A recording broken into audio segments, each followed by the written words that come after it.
ایک مرتبہ حضرت علی رضی اللہ تعالی عنہ کوفہ کی مسجد میں تشریف فرما تھے۔ مجمع میں شام سے آیا ہوا ایک مسافر بھی تھا۔ نہایت ادب سے کھڑا ہوا اور عرض کی، اے امیر المومنین، مجھے کچھ سوالات میں تشویش ہے۔ میں آج یہاں آپ کی موجودگی کا سن کر آپ سے چند سوالوں کے بارے میں جاننے کے لیے آیا ہوں۔ میں آپ سے ان کے متعلق درست معلومات چاہتا ہوں۔ آپ رضی اللہ تعالی عنہ نے جواب دیا، اگر تم سوالات پوچھنا چاہتے ہو تو پوچھو، اگر ضد بازی یا بحث کا ارادہ رکھتے ہو تو محفل کے آداب کو دیکھو اور خاموشی سے بیٹھ جاؤ۔ یہ مکالمہ سن کر ہجوم میں لوگ بھی آپ کی جانب متوجہ ہوئے۔ اس شخص نے حضرت علی رضی اللہ تعالی عنہ سے سوالات کا آغاز کیا اور کہا، اے امیر المومنین، مجھے یہ بتائیں کہ تخلیق کائنات میں اللہ نے سب سے پہلے کس کو تخلیق کیا؟ آپ رضی اللہ تعالی عنہ نے فرمایا، اللہ نے سب سے پہلے نور کو پیدا کیا۔ اس نے سوال کیا، اللہ نے زمین اور پہاڑوں کو کس چیز سے بنایا؟ آپ رضی اللہ تعالی عنہ نے فرمایا، اللہ نے آسمانوں کو پانی کے بخارات سے، زمین کو پانی کی جھاگ اور پہاڑوں کو پانی کی موجوں سے بنایا۔ پھر اس نے سوال کیا کہ مکہ کو ام القریٰ کیوں کہا جاتا ہے؟ آپ نے فرمایا، ام القریٰ کے معنی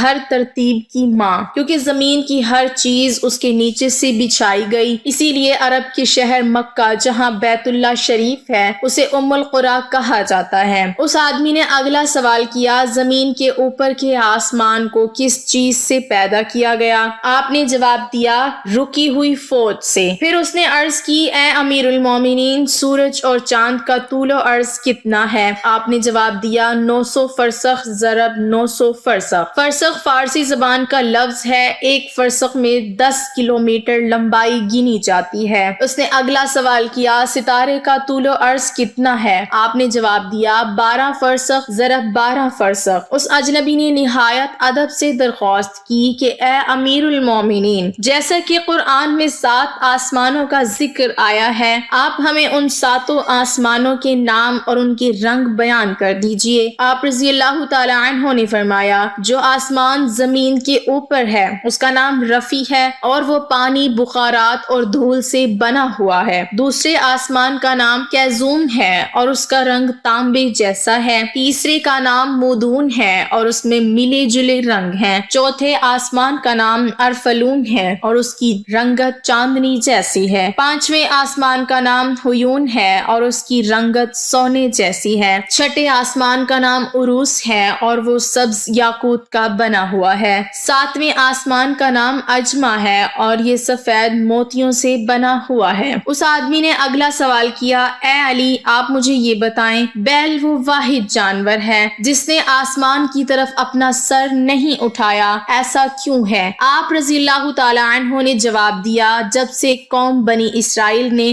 گوسالہ کی پوجا کی تھی تب سے بیل شرم کے مارے آسمان کی طرف سر نہیں اٹھاتا۔ گوسالہ ایک سنہری رنگ کا پتھر یا بچڑا تھا جسے موسیٰ علیہ السلام کے دور میں سامری جادوگر نے اپنی جادوئی مہارت سے بولنے اور حرکت کرنے کی طاقت دی، اور موسیٰ علیہ السلام کی غیر موجودگی میں بنی اسرائیل اس بچڑے کی پوجا کروائی تھی۔ مجمع میں موجود تمام لوگ حضرت علی رضی اللہ تعالی عنہ کی حاضر جوابی اور علمی قابلیت سے بے حد متاثر ہو رہے تھے۔ شام سے آئے ہوئے مسافر نے اگلا سوال پوچھا، اے امیر المومنین، وہ کون سے نبی تھے جنہوں نے ایک ہی وقت میں 2 بہنوں سے شادی کی تھی؟ آپ رضی اللہ تعالی عنہ فرمانے لگے، وہ یعقوب بن اسحاق علیہ السلام تھے۔ انہوں نے ایک ہی دن ایک ہی وقت میں 2 سگی بہنوں لیا اور راحیل سے نکاح کیا تھا، لیکن اس کے بعد اللہ نے بیک وقت دونوں بہنوں سے نکاح کو اسلام میں حرام قرار دے دیا۔ اس آدمی نے اگلا سوال پوچھا، مد و جزر کیا ہے؟ آپ نے جواب دیا، اللہ نے سمندروں پر ایک فرشتہ مقرر کر رکھا ہے، جب وہ سمندر کے پانی میں اپنا پاؤں رکھتا ہے تو مد پیدا ہوتا ہے اور جب نکلتا ہے تو جزر پیدا ہوتا ہے۔ مد و جزر سمندر کے پانی کو خود بخود بلند ہونے اور کم ہونے کے عمل کو کہتے ہیں۔ اس آدمی نے اگلا سوال کیا،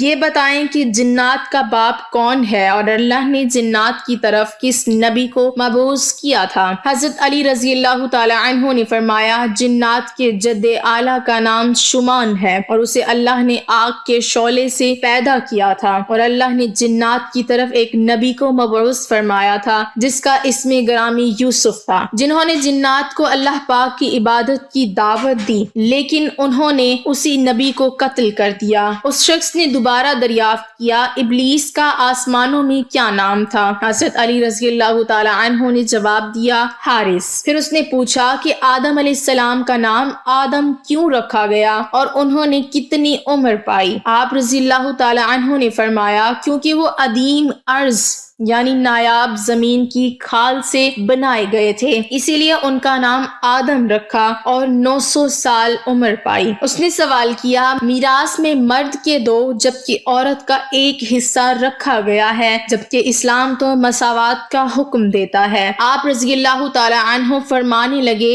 جنت میں حضرت حوا علیہ السلام نے جو خوشہ اٹھایا تھا اس پر گندم کے 3 دانے تھے، انہوں نے خود 1 رکھا جبکہ آدم علیہ السلام کو 2 دیے۔ چونکہ وہ ہمارے جد ہیں اسی لیے اسی نسبت سے وراثت میں مرد کے 2 اور عورت کا 1 حصہ مقرر ہوا۔ اس نے پوچھا مخدوم کون سے نبی پیدا ہوئے؟ آپ رضی اللہ تعالی عنہ نے فرمایا اللہ نے آدم علیہ السلام، ان کے بیٹے شیش علیہ السلام، حضرت ادریس علیہ السلام، سان بن نوح علیہ السلام، حضرت داؤد علیہ السلام، حضرت سلیمان علیہ السلام، حضرت لوط علیہ السلام، حضرت اسماعیل علیہ السلام، حضرت موسیٰ علیہ السلام، حضرت عیسیٰ علیہ السلام اور حضرت محمد صلی اللہ علیہ وسلم کو مخدوم پیدا فرمایا۔ اس شخص نے دریافت کیا روئے ارض پر شیر سب سے پہلے کس نبی نے عرض کیے؟ آپ رضی اللہ تعالی عنہ نے جواب دیا حضرت آدم علیہ السلام نے۔ جب حضرت آدم علیہ السلام زمین پر اتارے گئے اور انہوں نے ہر طرف زمین کی خاک اور وسعت اور ہوا کو دیکھا، اور پھر جب شیطان کے وسوسے کی وجہ سے قابیل